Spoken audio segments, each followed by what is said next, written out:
Hey guys, what's up? Today we talk about a classic movie from the late 70s. It's called the Sentinel.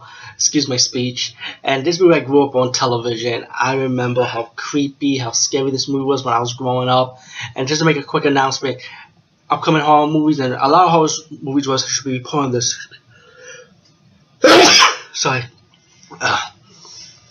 A lot of horror movies should be put on this already. They are planning on remaking this movie. Hollywood will remake the Sentinel, which I'm very happy for because I actually do like this movie, and I hope that the remake will give it a broader audience for the original. But also it was based on 3 books: The Sentinel, The Guardian, and The Apocalypse, which hopefully the remake will broaden the movie to be a trilogy with the other 2, with the sequels being based on the books also, which I hope it will happen. So I'm very excited for this remake to happen. Meanwhile, I'll talk about the original. As the Sentinel is about like this model. You know, she has a history in her past. Same thing with her boyfriend. He has a history in his past.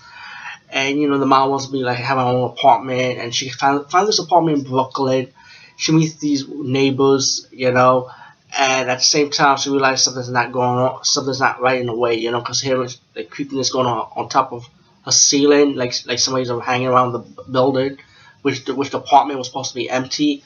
And she got to the lady that sells her house, you know, want to know what's going on. And the lady that sold her the house told her there was nobody that never lived in this building for a long time, only her and the priest who lives upstairs in the 5th floor, you know, who's like the priest was blind, you know. And her boyfriend is helping out by doing like trying to have something investigated around the house, you know, around the apartment, excuse me. And as the story progressed, you know, he started finding out that the church in New York, the diocese in New York, that they have like these files, and when her boyfriend, the lawyer, with help of a locksmith guy, he looked through these files, and he realized that people have regular lives that live in this building, and they're becoming like priest or a nun, and it looked like it went down for centuries of the progress, and he found out that his woman could be the next nun, you know, like the Sentinel. He doesn't really know what's going on exactly in detail, but he realized that she's next in line. As meanwhile, let me just say, the boyfriend also has a shady history. He's being investigated about his wife's death, and mysteriously this Miles shows up, which is played by Allison, you know, the heroine of this movie. But that's like a drama on the boyfriend part of it, but it does play out towards the end of this movie. And I don't want to spoil too much for you, but I will spoil it now. So let me say, this movie had awesome actors in it back in the days: Christopher Walken, Eli Wallach. You know, you also see one of the guy who plays the locksmith. I don't know his name, but you'll see his face, you'll recognize it. He's been around. You know, of course, you got Jeff Goldblum, who's also in this movie, one of his earlier roles. And Christopher Walken too, like I said, earlier roles also. But still, the Sentinel, as it progressed, the movie, as it progressed in the movie, the priest, it's pretty much the apartment building is a gate of hell, and the priest is the guardian to keep the demons in line, pretty much, so they won't come out of hell. So when he dies, pretty much they want the Mao woman to become a nun, so she can become the new guardian, the new Sentinel.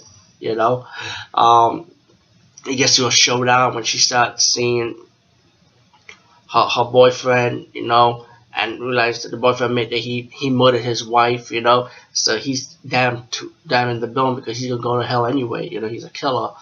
And then all the demons that live in the apartment comes out of hell, like trying to scare her. She's running upstairs, and Burgess Meredith, who plays the lead demon in the movie, forcing her to kill herself. And the only way the demons can walk around hell, escape the Hell's Gate, is if the future guardian is willing to kill herself so they can escape. If she don't kill herself, pretty much the demons have to stay back in hell where they belong, and she makes sure that the demons don't escape, you know.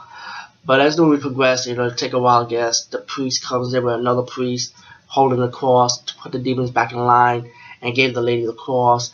And Burgess Meredith, who's the lead demon, got mad, you know, because he failed his mission, you know, to have the demons free out of hell and make the woman pretty much kill herself so the demons could be free, like I said.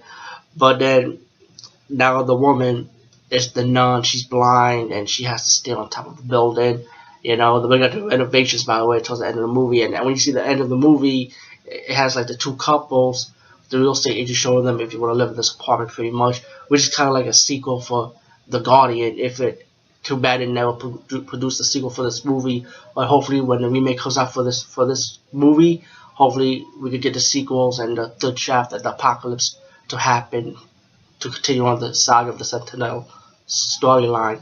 Anyway, very good movie, good acting, good story. Love the soundtrack, the creepiness, the when she gets scared and stuff.